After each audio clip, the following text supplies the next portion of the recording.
ಚುನಾವಣಾ ಸಂಹಿತೆ ಜಾರಿಯಾಗಿದೆ. ಕೇಂದ್ರ ವಲಯ ಪೊಲೀಸರು ಫುಲ್ ಅಲರ್ಟ್ ಆಗಿದ್ದಾರೆ. ಕೇಂದ್ರ ವಲಯ ಐಜಿಪಿ ರವಿಕಾಂತೇಗೌಡ ಚುನಾವಣಾ ಭದ್ರತಾ ವ್ಯವಸ್ಥೆಯ ಪ್ಲಾನ್ ರೂಪಿಸಿದ್ದಾರೆ. ಚೆಕ್ ಪೋಸ್ಟ್ಗಳನ್ನು ಹಾಕಿದ್ದು ಗ್ರಾಮಾಂತರದಲ್ಲಿ ವಿಭಿನ್ನ ಪ್ರಯತ್ನ ನಡೆದಿದೆ. ಹೇಗಿದೆ ತಯಾರಿ? ಬನ್ನಿ ನೋಡೋಣ.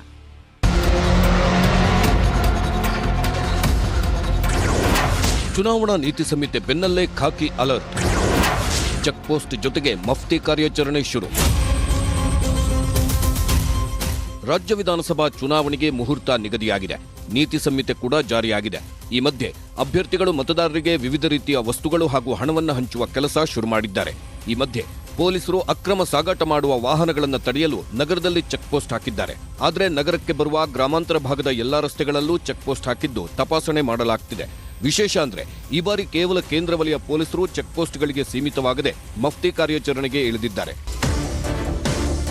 ಬೆಂಗಳೂರು ಗ್ರಾಮಾಂತರ ಭಾಗದಲ್ಲಿ ಚೆಕ್ ಪೋಸ್ಟ್ಗಳಿಗಿಂತ ಮಫ್ತಿ ಕಾರ್ಯಾಚರಣೆಗೆ ಸೂಚನೆ ನೀಡಲಾಗಿದೆ. ಪ್ರಮುಖ ರಸ್ತೆಗಳನ್ನು ಬಿಟ್ಟು ಕಾಲುದಾರಿಗಳಲ್ಲಿ ಮಫ್ತಿ ಕಾರ್ಯಾಚರಣೆ ಶುರುವಾಗಿದೆ.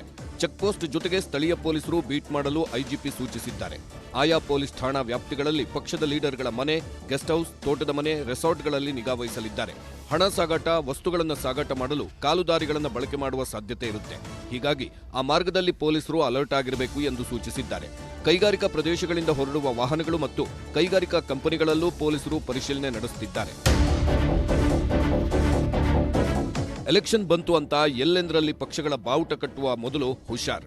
ಯಾಕಂದ್ರೆ ಖಾಸಗಿ ಸ್ಥಳದಲ್ಲಿ ಅನುಮತಿ ಇಲ್ಲದೆ ಯಾರದ್ದೋ ಜಾಗದಲ್ಲಿ ಬಾವುಟ ಕಟ್ಟುವಂತಿಲ್ಲ. ಒಂದು ವೇಳೆ ನೀವು ಬಾವುಟ ಕಟ್ಟಿ ಅಥವಾ ಪೋಸ್ಟರ್ ಅಂಟಿಸಿ ಆ ಸ್ಥಳದ ಮಾಲೀಕ ದೂರು ನೀಡಿದ್ರೆ ನಿಮ್ಮ ಮೇಲೆ ಪ್ರಕರಣ ದಾಖಲಾಗಲಿದೆ. ಇದಲ್ಲದೆ ಸೋಷಿಯಲ್ ಮೀಡಿಯಾದಲ್ಲೂ ಪೊಲೀಸ್ ಜೊತೆ ಚುನಾವಣಾ ಆಯೋಗ ಹದ್ದಿನ ಕಣ್ಣಿಟ್ಟಿದೆ. ಸಾಮಾಜಿಕ ಜಾಲತಾಣದಲ್ಲಿ ಕೋಮು ಭಾವನೆ ಕೆರಳಿಸುವಂತ ಹೇಳಿಕೆ ನೀಡುವಂತಿಲ್ಲ. ಜಾತಿ ಮತ್ತು ಧರ್ಮ ಆಧರಿಸಿ ಮತಯಾಚನೆ ಮಾಡುವಂತಿಲ್ಲ. ಪ್ರತಿ ಬಾರಿಗಿಂತಲೂ ಈ ಬಾರಿ ಚುನಾವಣೆ ತೀಕ್ಷ್ಣತೆ ಪಡೆದುಕೊಂಡಿದೆ. Gangadhar ವಾಗಟ, crime bureau, news 18.